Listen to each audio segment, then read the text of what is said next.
Okay, start करते हैं। आगे के रेगुलेटिंग आगे के चार्टर एक्ट्स के बारे में समझते हैं हम लोग।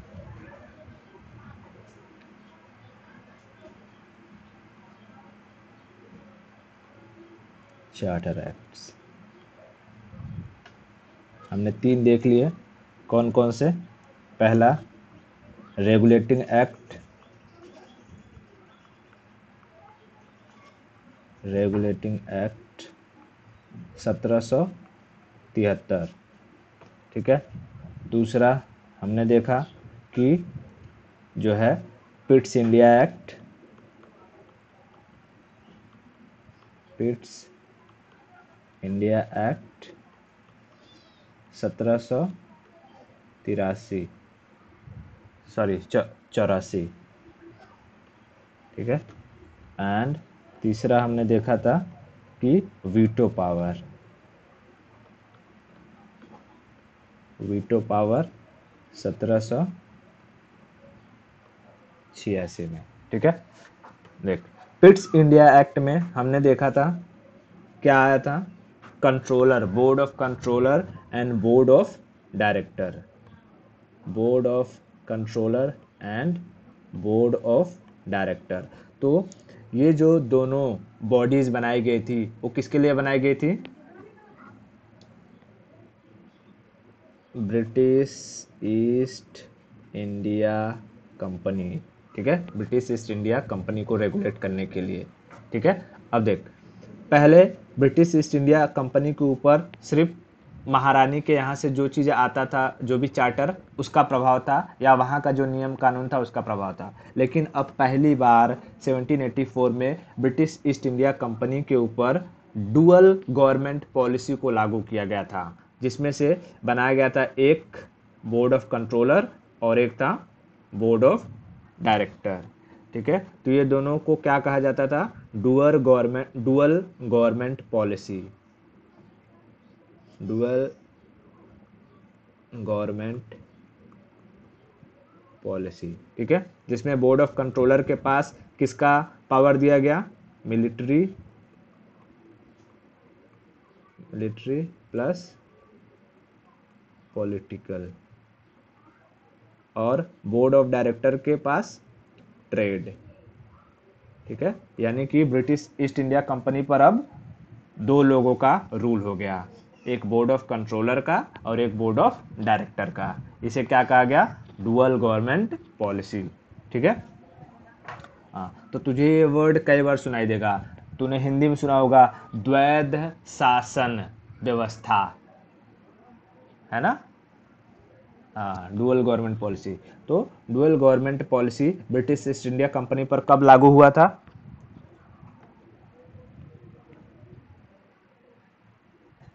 1784 में। इतना क्लियर हुआ? ठीक है। अब इसके आगे हम देखते हैं charter act 1830, 1813, charter act, charter act 1813। देख, इसमें क्या हुआ?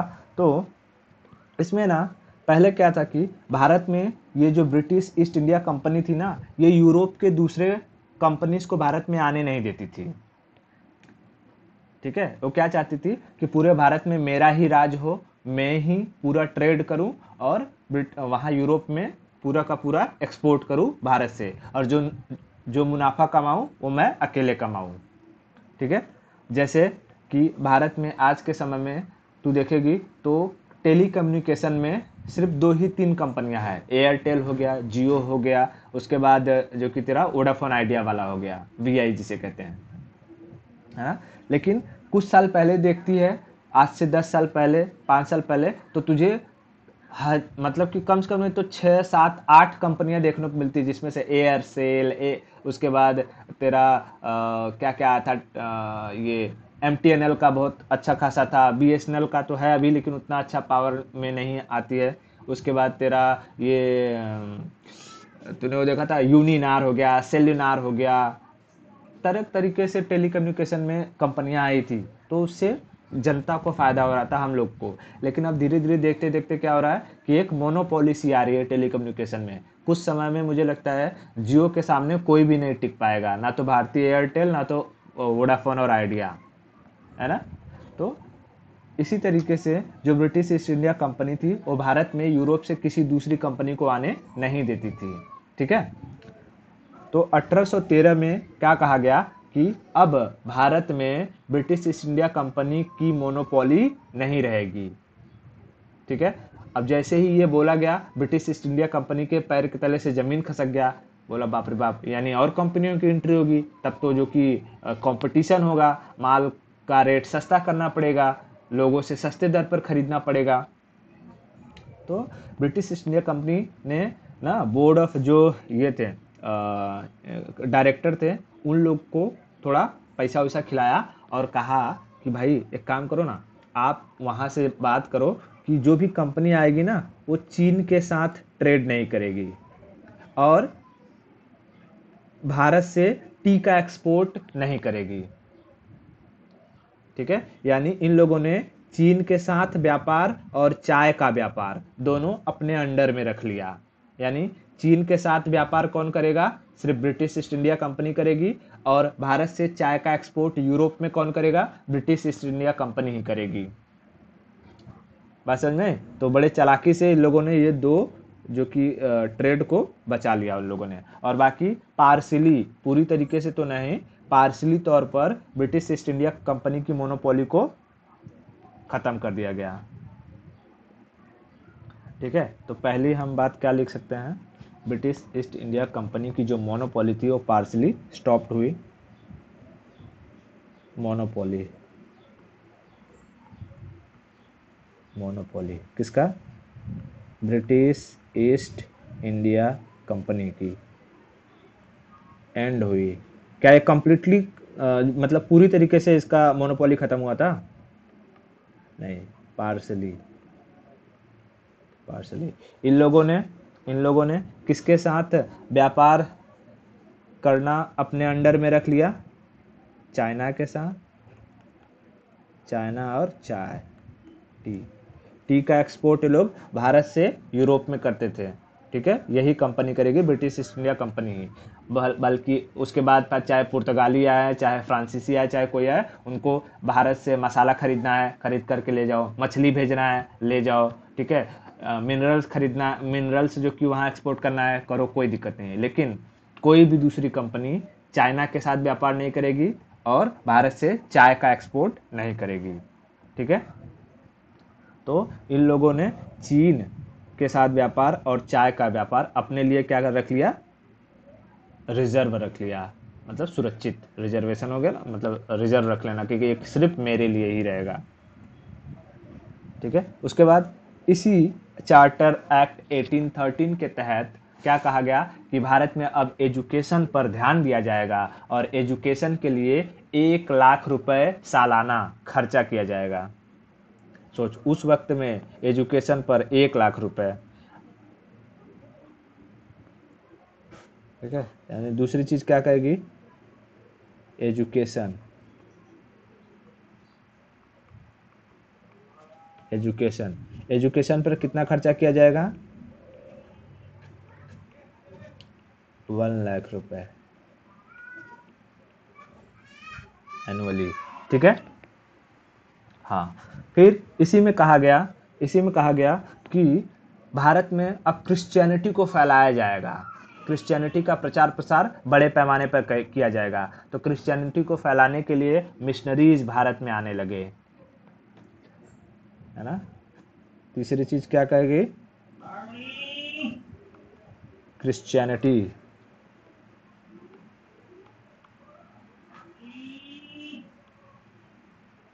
क्रिश्चियनिटी, स्पेलिंग सही है क्या?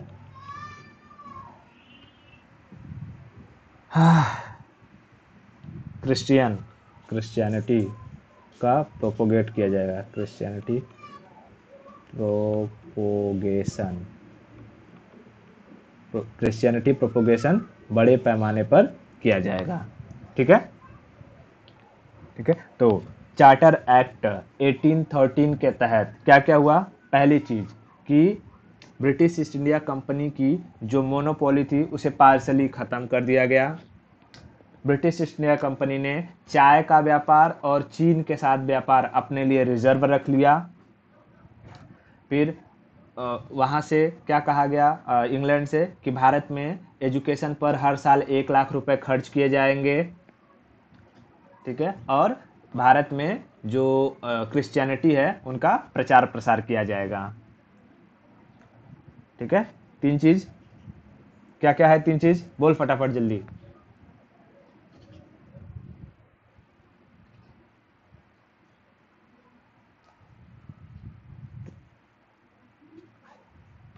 आवाज ही नहीं आ रही, पता नहीं कहाँ मोबाइल रख दिया है।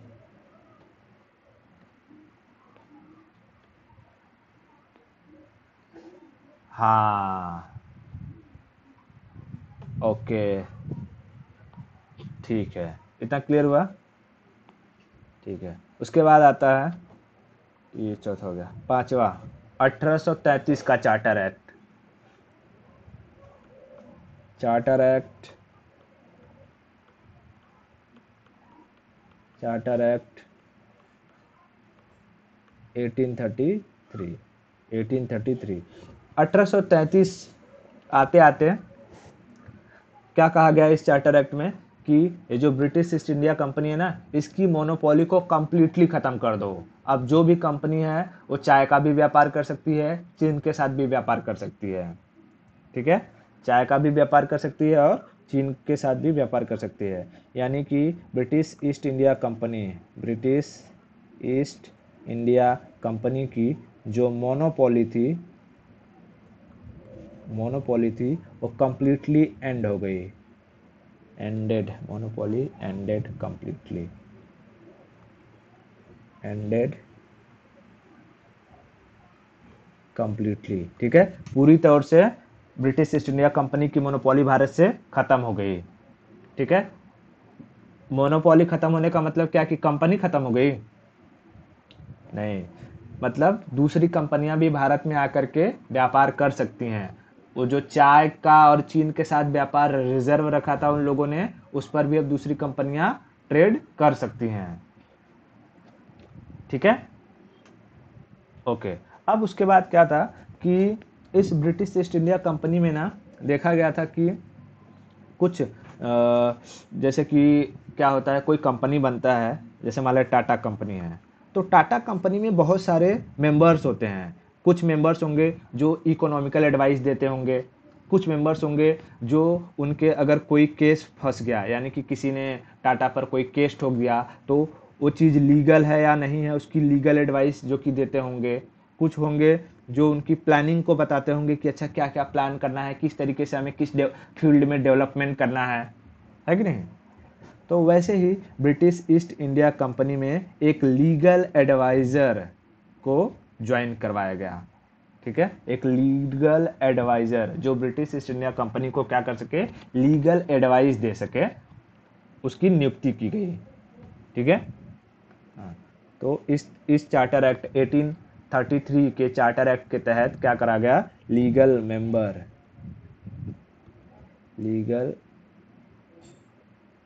मेंबर को अपॉइंट किया गया, अपॉइंटेड, कहाँ पे?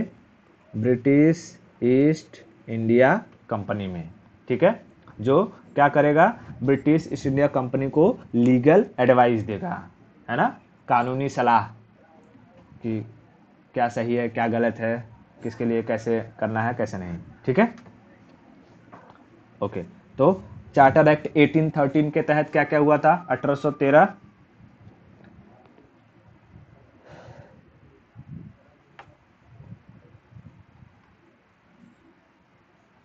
ओके, 1833 में, ओके, लीगल मेंबर अपॉइंट किया गया। इतना समझ में आया? बहुत बढ़िया। उसके बाद आता है चार्टर एक्ट 1853।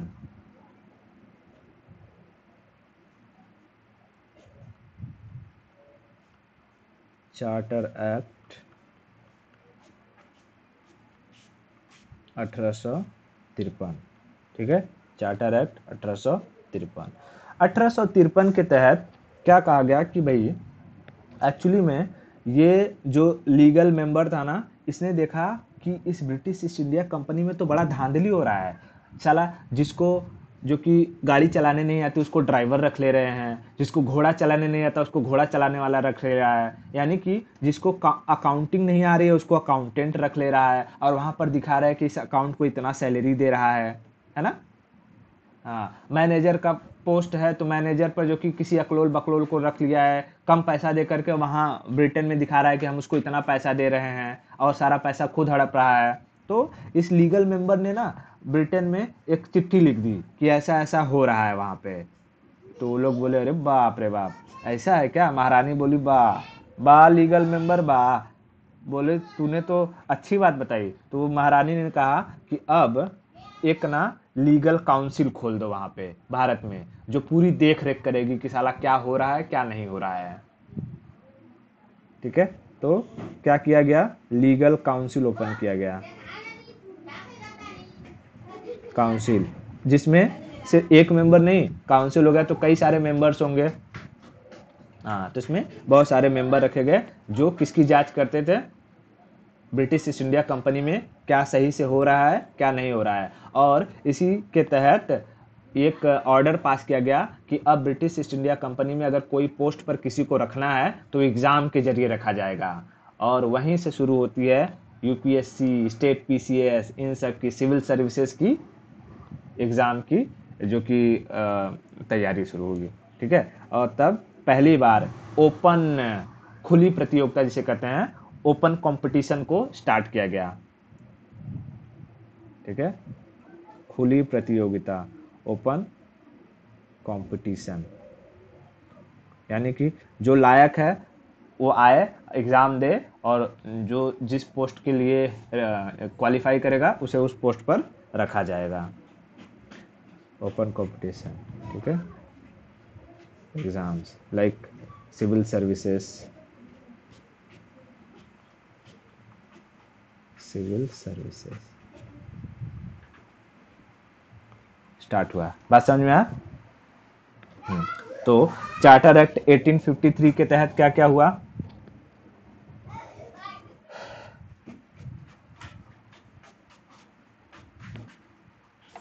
यानी एग्जाम का पूरा एक ब्यौरा तैयार किया गया। ठीक है, और सिविल सर्विसेज एग्जाम अस्तित्व में आती है इसी एक्ट के बाद।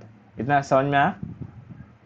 ओके, अब ये लोग क्या सोचे थे कि देख ये जो मैंने 3 एक्ट बताए हैं, कौन कौन सा, 1813, 1833, 1853, ये हर 20-20 साल बाद ये लोग रिफॉर्म कर रहे थे, भारत में सुधार कर रहे थे कि हमें अच्छा कंपनी से किस तरीके से डील करना है और भारत पर किस तरीके से रूल करना है, उसके बारे में ये लोग 20-20 साल बाद रिफॉर्म कर करके चार्टर एक्ट को भेज रहे थे।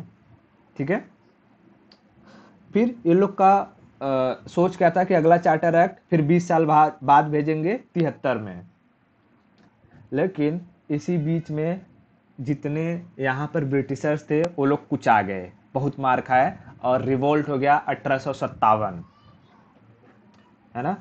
ये लोग इंतजार कर रहे थे तब से कि यहाँ क्या हो गया, रिवोल्ट।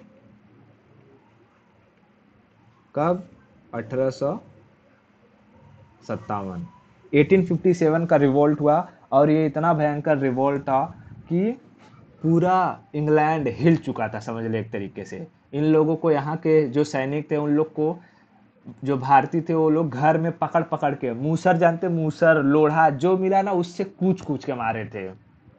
हथियार तो था नहीं, ठीक है, हथियार था नहीं, जो भी था लाठी डंडा, कैसे गांव में कीड़ा पकड़ा जाता है, कीड़ा मतलब सांप वगैरह, तो उसका मुंह कैसे कूच देते हैं तो वैसे ही घर में पकड़ पकड़ के अगर कोई अंग्रेज पकड़ा जाता, 2 लोग उसका पैर पकड़ते, एक लोग उखली में मुंडी डालता और उसको कूचता था ऐसे इतना कुछ कुछ के मारे, इतना कुछ कुछ के मारे कि ये ब्रिटेन वाले पूरा एकदम डर गए थे। वो लोग बोले भाड़ में गया 1873। अब आएंगे जो कि इन लोग को पहले क्या करवाओ, कि थोड़ा शांत होने के लिए, क्योंकि लास्ट में तो 1857 का रिवोल्ट दबा दिया गया था 2 साल बाद, है ना। तो 1858 में वहाँ से रानी एक जो कि घोषणा पत्र भेजती है, मतलब कि लेटर अपना भेजती है, और उसको कहती है कि जा करके वहाँ का जो गवर्नर जनरल रहेगा उसको पढ़ देना वहाँ पे, ठीक है। अब 1858 वो चीज़ वहाँ से आया, और उसको फिर क्या कहा गया कि पहले ये समझ, 1858 उसे कहा गया गवर्नमेंट ऑफ इंडिया एक्ट 1858, क्योंकि वो यहाँ का जो गवर्नर जनरल था लॉर्ड कैनिंग, ठीक है, लॉर्ड कैनिंग, उसने ही पढ़ा था इलाहाबाद में।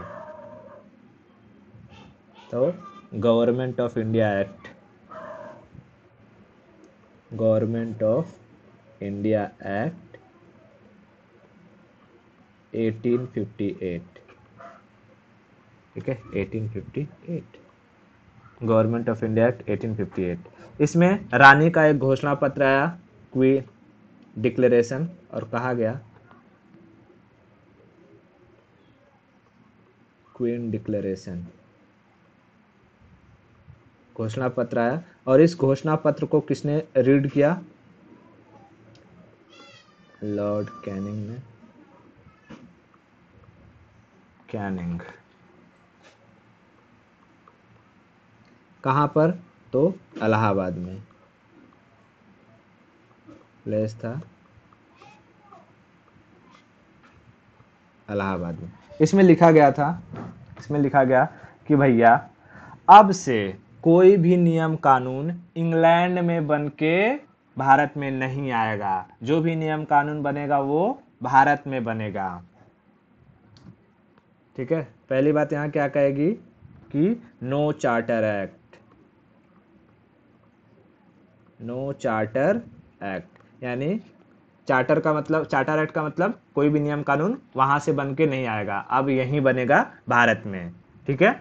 No charter act from England, ठीक है, no charter act from England. उसके बाद जो ब्रिटिश ईस्ट इंडिया कंपनी थी इसको खत्म कर दिया गया, अब ब्रिटिश ईस्ट इंडिया कंपनी का राज भारत में नहीं रहेगा, अब डायरेक्ट शासन किसका होगा, रानी का, क्वीन का।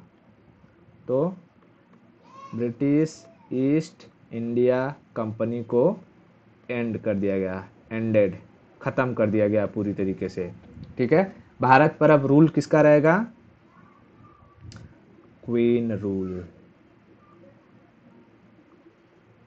क्वीन रूल, कहाँ, इंडिया में, ठीक है। ओके, अब जब ब्रिटिश ईस्ट इंडिया कंपनी को खत्म कर दिया गया तो इसके लिए बनाया गया जो बोर्ड ऑफ कंट्रोलर था, बोर्ड ऑफ डायरेक्टर था, वो रहेगा, वो भी खत्म हो गया, ठीक है। Board of controller and board of director खत्म हो गया, ठीक है। ओके, अब कहा गया कि कोई भी जो है, मतलब कि भारत का कोई राजा है तो उस राजा पर कोई भी अटैक नहीं किया जाएगा, किसी की जमीन नहीं कब्जाई जाएगी, ठीक है। No attack,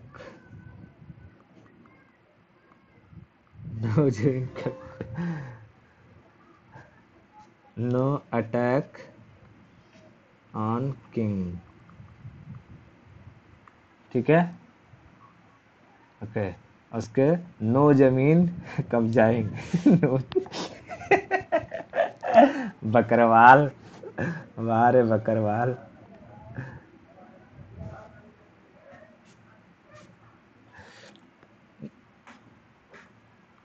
no new land capture, no new land capture, ठीक है। बात समझ में आया, हाँ। भारत का वो तो बता दिया कि भारत का पूरा गवर्नेंस किसके हाथ में आ गया, रानी के हाथ में, ठीक है। लेकिन अभी अभी क्या हुआ है, युद्ध हुआ है, युद्ध हुआ है, तो ये जो युद्ध के माहौल के बाद का जो गवर्नेंस था ना, वो रानी के हाथ में दे करके नहीं, राजा के हाथ में दे दिया गया, ठीक है। अभी देख, बस हाँ समझा। तो पहले ये क्वीन लिख कि क्वीन का रूल होगा इंडिया पे, क्योंकि ब्रिटेन में तो राजा का उतना महत्व नहीं रहता, वहाँ की रानी ही जो कि सब कुछ संभालती है, रानी का महत्व रहता है। और ये चीज़ मैं तुझे हिस्ट्री में बताऊंगा कि ऐसा क्यों है, जब वर्ल्ड हिस्ट्री पढ़ाऊंगा तब। ठीक है। Hello hello.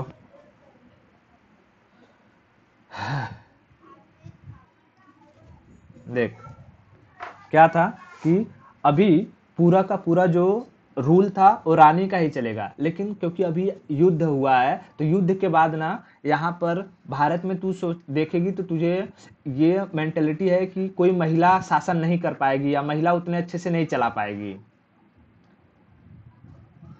इंडिया, हाँ इंडिया में महिलाओं को उतना आगे बढ़ने दिया जाता है, वो तो अब थोड़ा बहुत हुआ है, पहले है कि नहीं। तो इसीलिए इसलिए क्या कहा गया कि जो गवर्नेंस है ना, गवर्नेंस वो ब्रिटेन के राजा के हाथ में चला जाएगा। ठीक है, इंडिया का जो गवर्नेंस है यानी राजकाज करने का पूरा पावर किसके पास चला जाएगा? ब्रिटेन के राजा के पास। India governance, Indian governance, governance वो किंग के हैंड में चला गया। ठीक है, राजा के हाथ में दे दिया गया। ठीक है, उसके बाद कहा गया कि अब जो यहाँ पर गवर्नर जनरल का पोस्ट था, क्योंकि ब्रिटिश ईस्ट इंडिया के लिए बनाया गया था governor general, British east India खत्म हो गया तो क्या गवर्नर जनरल रहेगा? गवर्नर जनरल का पोस्ट खत्म कर दिया गया, जनरल का जो पोस्ट था वो खत्म कर दिया गया, और इसे अब भारत मतलब ब्रिटेन के राजा के तौर पर, मतलब ब्रिटेन के राजा के लिए वहाँ पर एक रिप्रेजेंटेटिव रखा जा सके, उसके लिए एक पोस्ट क्रिएट किया गया जिसे कहा गया वाइस रॉय। यानी जो लास्ट गवर्नर जनरल था उसे भारत का पहला वाइस रॉय बना दिया गया। वाइस रॉय पोस्ट को बनाया गया, पोस्ट क्रिएटेड। बात समझ में आया? हाँ, अब देख ये भारत में वॉइस रॉय का जो पोस्ट था वो गवर्नर जनरल के पोस्ट को हटा करके बनाया गया था। तो जब ये घोषणा पत्र इलाहाबाद में वो सब पढ़ रहा था ना, तो वहाँ की जनता ने, भारत की जनता ने पूछा एक बात बताओ, तुम भारत का शासन राजा के हाथ में दे रहे हो, रजवा वहाँ से आएगा यहाँ पे भारत में आएगा शासन वासन करने? तो वो कैनिंग था, कैनिंग बोलता है नहीं, राजा तो नहीं आएंगे, लेकिन राजा को रिप्रेजेंट करने वाला एक आदमी आएगा जिसे कहा जाएगा स्टेट सेक्रेटरी, राज्य सचिव। ठीक है, तो एक नया पोस्ट और क्या आया?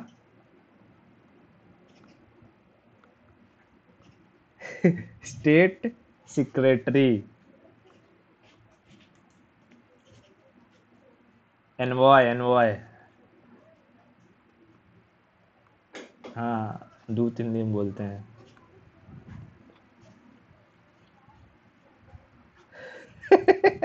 अरे यार राजदूत ऐसे बोलना, आधा में दूत बोलते हैं, राजदूत होता है।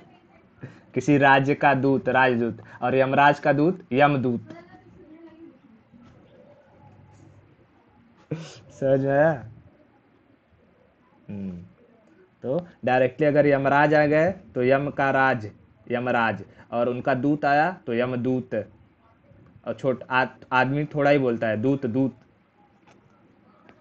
तो किसी राज्य का दूत आएगा तो राजदूत, एनवॉय, है ना? हाँ, तो एक नया पोस्ट क्या आया? स्टेट सेक्रेटरी, सेक्रेटरी यानी राज्य सचिव, राज्य सचिव। बता, वाइस रॉय और स्टेट सेक्रेटरी में किसका पोस्ट बड़ा होगा? स्टेट स्टेट सेक्रेटरी का। ठीक है, क्यों? क्योंकि वो क्या कर रहा है, वो राजा को रिप्रेजेंट कर रहा है ना, राजा को रिप्रेजेंट कर रहा है। इतना समझ में आया? हाँ, तो 1858 गवर्नमेंट ऑफ इंडिया एक्ट 1858 में इतनी सारी बातें कही गई थी। गवर्नमेंट ऑफ इंडिया एक्ट 1858 को किसने पढ़ा था? हाँ, अबे ये सब बातें लॉर्ड कैनिंग पढ़ रहा है ना इलाहाबाद में। क्या अब तू भी अभी अभी बता रहा हूँ, बोलती है किसने पढ़ा था। ठीक है, तो लॉर्ड कैनिंग पढ़ रहा है, लॉर्ड कैनिंग को ही क्या बना दिया जाएगा, इसी को पहला वाइस रॉय बना दिया जाएगा, लॉर्ड कैनिंग को। इतना समझ में आया क्या? हाँ, तेरा ध्यान इधर रख। हाँ ठीक है, तो 1858 में बता क्या क्या चीजें हुई, समझ में आया ये? क्या क्या हुआ, चल बोल, फट फट फट फट बोल दे एकदम।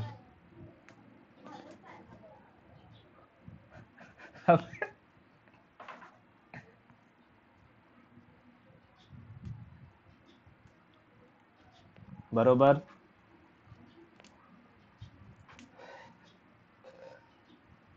हाँ, देख जितने भी पोस्ट थे, सिंपल में कैसे याद रखेगी, जितने भी पोस्ट थे, पहले ब्रिटिश ईस्ट इंडिया कंपनी को खत्म कर दें। ब्रिटिश ईस्ट इंडिया कंपनी खत्म तो उससे रिलेटेड सारे पोस्ट खत्म, चाहे वो गवर्नर जनरल हो, फिर बोर्ड ऑफ कंट्रोलर हो, बोर्ड ऑफ डायरेक्टर हो, ये सब खत्म।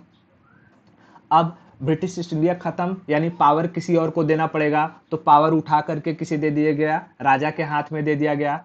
क्वीन तो ओवरऑल रहेगा, क्वीन को अभी थोड़ी देर बाद मिलेगा। ठीक है, क्वीन को अभी थोड़ी देर बाद, क्योंकि अभी मारी मारा का माहौल हुआ है ना, तो लोगों को ऐसा लगना चाहिए कि कोई मजबूत जो कि लीडर है, तो इसलिए राजा का नाम लिया गया। बाद में जब माहौल शांत हो जाएगा तो जो कि उसे रानी को दे दिया जाएगा। ठीक है, हाँ, तो देख, फिर उसके बाद क्या करेगी कि जब सब कुछ खत्म हो गया तो राजा का रिप्रेजेंटेटिव आएगा, स्टेट सेक्रेटरी। फिर यहाँ पर उसके हेल्प करने के लिए कौन आएगा, वाइस रॉय, यानी गवर्नर जनरल का पोस्ट खत्म और वाइस रॉय का पोस्ट शुरू। ठीक है, यहाँ तुझे ये दो पोस्ट याद रखने हैं, कौन कौन सा, एक वाइस रॉय और स्टेट सेक्रेटरी। इतना क्लियर हुआ? बहुत बढ़िया। तो हमने क्या क्या देखा, 1813, 1833, 1853, उसके बाद 1858, है ना, 1858। ये 1800 वाला अच्छे से याद रखना है, इसीलिए थोड़ा ही पढ़, अच्छे से रिवीजन करके उसके बाद जो है आगे हम बढ़ेंगे। ठीक है, ओके, आगे देखते हैं। अब जैसे ही कुछ साल बाद, मतलब कि अच्छे से ये माहौल शांत हो गया, आता है 1876। 1876 में इंडिया का गवर्नेंस उठा करके राजा के हाथ से रानी के हाथ में दे दिया जाता है। हाँ ठीक है, 1876। 1876 में क्या होता है, इंडिया गवर्नेंस, इंडिया का जो गवर्नेंस होता है, गवर्नेंस ये किसके हाथ में चला जाता है, hand hand over to England queen, queen from king. ठीक है, किंग से हटा करके क्वीन को दे दिया जाता है। बात समझ में आया? बहुत बढ़िया। फिर आता है जो है 1861। हाँ माय गॉड, एक और पढ़ा देता हूँ, कौन सा नंबर हो जाएगा, ये छठवां चार्टर है, और सॉरी ये पहला गवर्नमेंट ऑफ इंडिया एक्ट हो जाए, अब दूसरा गवर्नमेंट ऑफ इंडिया एक्ट आएगा 1800,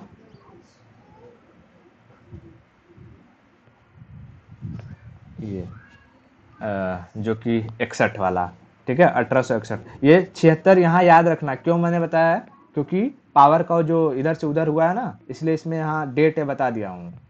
बस समझ में? हाँ, लेकिन गवर्नमेंट ऑफ इंडिया एक्ट आएगा 1861 में, दूसरा। ठीक है, तो दूसरा के बारे में समझते हैं। दूसरा, गवर्नमेंट ऑफ इंडिया एक्ट 1861। बात समझ में आई? हाँ, गवर्नमेंट ऑफ इंडिया एक्ट 1861। इसमें क्या किया गया कि जो ये बहुत सारे ना डिपार्टमेंट्स बनाए गए हैं। ठीक है, बहुत सारे, हेलो, सुनाई दे रहा है क्या? वॉइस जा रही है?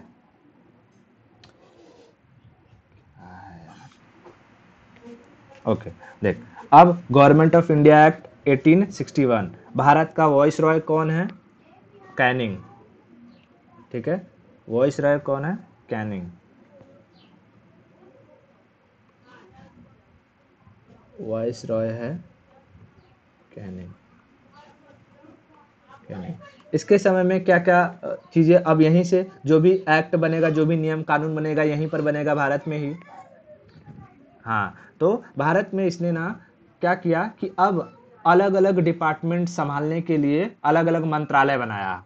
जैसे कि होता है ना हमारे कृषि मंत्रालय, एग्रीकल्चर मिनिस्टर, फिर डिफेंस मिनिस्टर, डिफेंस को देखेंगे, रोड मिनिस्टर, ट्रांसपोर्ट को देखेंगे। इसी तरीके से इस गवर्नमेंट ऑफ इंडिया एक्ट 1861 के तहत अलग अलग डिपार्टमेंट, पोर्टफोलियो बनाया गया। डिपार्टमेंट को कहा जाता है पोर्टफोलियो, यानी विभागीय प्रणाली, पोर्टफोलियो सिस्टम लाया गया।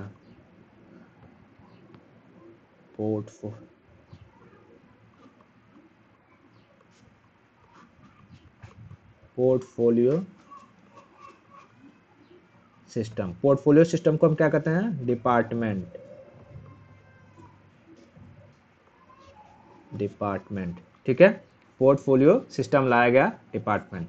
ठीक है, डिपार्टमेंट बनाया गया। उसके बाद इसमें कहा गया कि अच्छा, पुलिस व्यवस्था में थोड़ी सी चेंजिंग लानी पड़ेगी, यानी कि नियम कानून बनाना पड़ेगा। और पुलिस किसी को किस वजह से पकड़ के पीटेगी, उसके लिए भी कहीं ना कहीं लिखा होना चाहिए कि नहीं?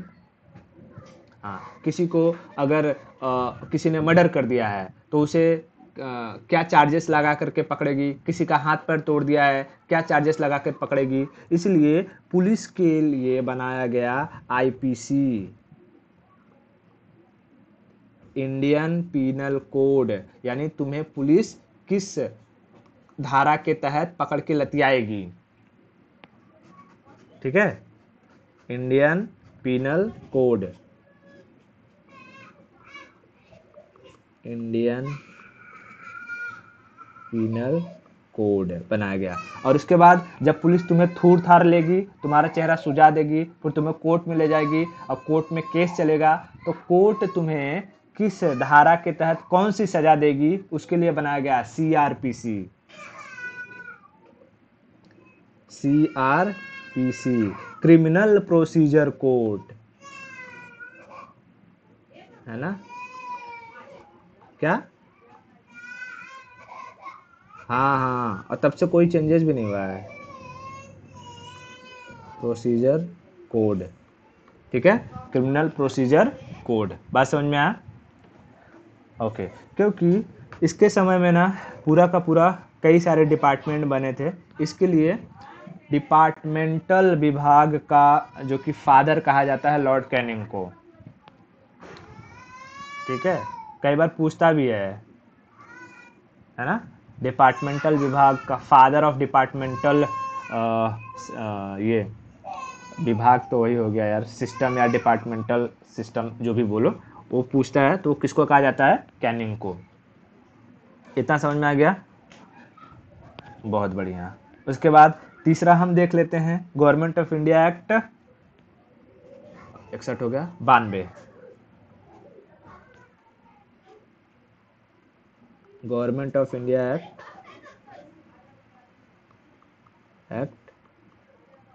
1892। गवर्नमेंट ऑफ इंडिया एक्ट 1892 के तहत पहली बार भारत में जो अलग अलग चीज़ों के लिए जो बजट डिसाइड होता है, ठीक है, उस बजट पर बहस करने का अधिकार दिया गया। Discussion on budget, discussion on budget, यानी BUDGT। जैसे आज के टाइम में होता है, लोग आते हैं बजट वजट सुना देते हैं अपना, फिर जो भी अपोजिशन रहता है, जहाँ पर जो भी कुछ होता है प्रोसीजर वो सब चलता है। वैसे पहली बार भारत में कौन से गवर्नमेंट ऑफ इंडिया एक्ट के तहत आया?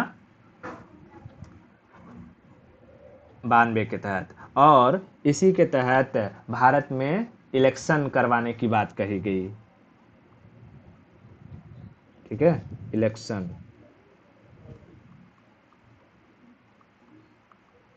इलेक्शन की बात कही गई। बात समझ में आ गई? ओके, चलो पहले इतना हम याद करते हैं, उसके बाद आगे बढ़ेंगे। ठीक है, ओके, चल बता। Government of India act 1861, viceroy कौन था? कैनिंग। क्या क्या करा उसने? पोर्टफोलियो सिस्टम मतलब क्या होता है? अलग काम करने के लिए अलग डिपार्टमेंट, है ना, अलग काम करने के लिए अलग डिपार्टमेंट। एग्रीकल्चर को देखना है एग्रीकल्चर डिपार्टमेंट, पुलिस को देखना है पुलिस डिपार्टमेंट, आर्मी बनानी है आर्मी डिपार्टमेंट, अलग अलग डिपार्टमेंट, डिफेंस डिपार्टमेंट वगैरह किया गया। ठीक है, उसके बाद आईपीसी। आईपीसी क्या था? Indian penal code. Indian penal code किस लिए बनाया गया? कि पुलिस तुम्हें किस किस धारा के तहत पकड़ेगी, गिरफ्तार करेगी। ठीक है, और फिर तुम्हें कोर्ट जो है कैसे सजा देगा, उसके लिए बनाया गया सीआरपीसी। तो 1861 में तीन चीजें, क्या क्या? डिपार्टमेंट यानी पोर्टफोलियो, आईपीसी और सीआरपीसी।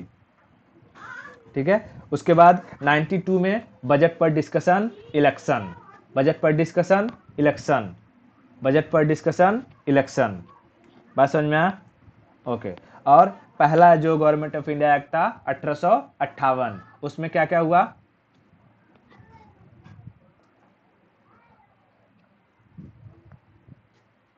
हाँ, ब्रिटिश ईस्ट इंडिया कंपनी को पूरी तरीके से खत्म कर दिया गया। ओके,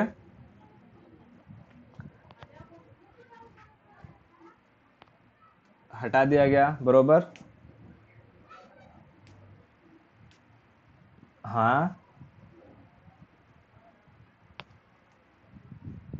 सिक्योरिटी नहीं रे, सिक्रेटरी। हाँ, फिर से बोल,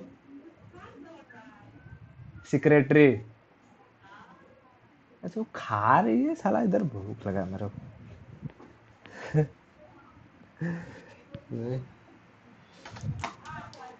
ठीक है, तो ये चीज समझ में आ गई। चल अब पूरा शुरू से बता। यहाँ रेगुलेटिंग एक्ट 1773 क्या था? हाँ, चार्टर एक्ट। वो चार्टर एक्ट में क्या हुआ था वो बता, वो मुझे पता है चार्टर एक्ट था। हाँ, ओके, सुप्रीम कोर्ट कलकत्ता में। और तीन जज थे, कौन कौन? Chester, Lemaistre, Hyde, Chester, Lemaistre, Hyde. उसके बाद चीफ जस्टिस कौन था? Elijah Impey, Elijah Impey, Elijah Impey. जितनी बार बोलेगी सुनेगी उतना याद रहेगा। ठीक है, एलिजा इम्पे। उसके बाद और गवर्नर्स, गवर्नर्स को किसके सबऑर्डिनेट कर दिया गया? बंगाल के गवर्नर जनरल। बंगाल के गवर्नर का पोस्ट अपग्रेड करके गवर्नर जनरल कर दिया गया। बंबई और मद्रास के गवर्नर को उसके अधीन कर दिया गया। ठीक है, ओके। फिर आया 1784 पिट्स इंडिया एक्ट। क्या हुआ?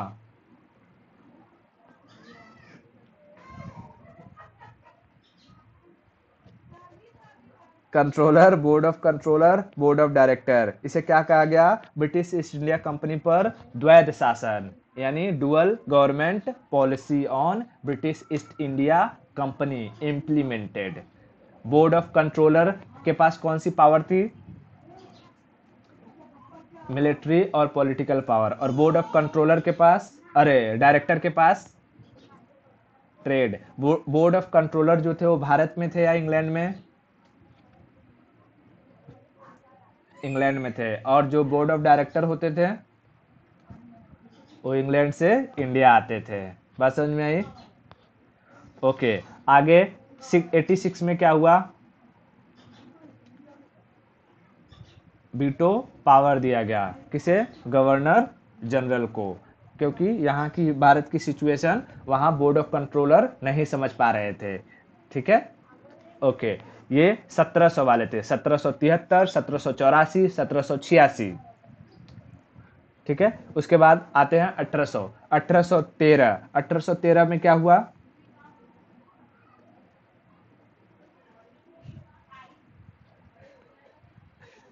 मोनोपोली को, ब्रिटिश ईस्ट इंडिया कंपनी की मोनोपोली को इंड कर दिया गया, लेकिन ये मोनोपोली पार्सली इंड हुई थी, पूरी तरीके से इंड नहीं हुई थी, जिसमें ब्रिटिश ईस्ट इंडिया कंपनी ने चीन के साथ व्यापार यानी China trade with China and चाय का व्यापार यानी टी ट्रेड को अपने लिए रिजर्व रख लिया था।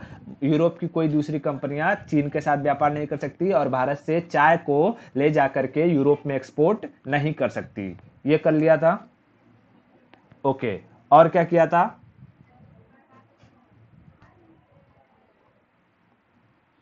एजुकेशन पे हर हर साल 1 लाख रुपए खर्च किया जाएगा, क्रिश्चियनिटी का प्रचार प्रसार किया जाएगा, है ना। तीन चीजें कौन कौन सी, एक तो पार्सली मोनोपोली, क्रिश्चियनिटी का प्रचार प्रसार, एजुकेशन पर 1 लाख रुपए का खर्च।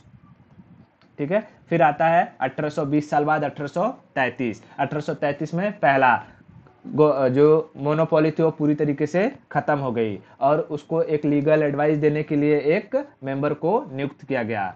फिर उसके बाद इस लीगल मेंबर ने क्या किया, चुगली लगाया, बताया कि कैसे कैसे यहाँ पर धांधली हो रही है।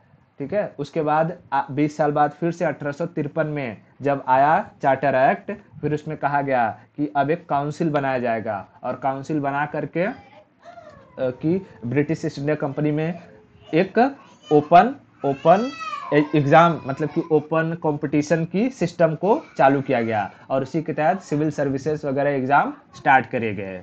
ठीक है, ओके। 1857 में रिवोल्ट होता है, 1858 में पहला गवर्नमेंट ऑफ इंडिया एक्ट बनता है और इसके बारे में तो हमने सारा चीज़ें देख लिया यहाँ पे। ठीक है, ओके, अभी के लिए इसको इतना रखते हैं, आगे की स्टोरी हम लोग नेक्स्ट लेक्चर में देखेंगे।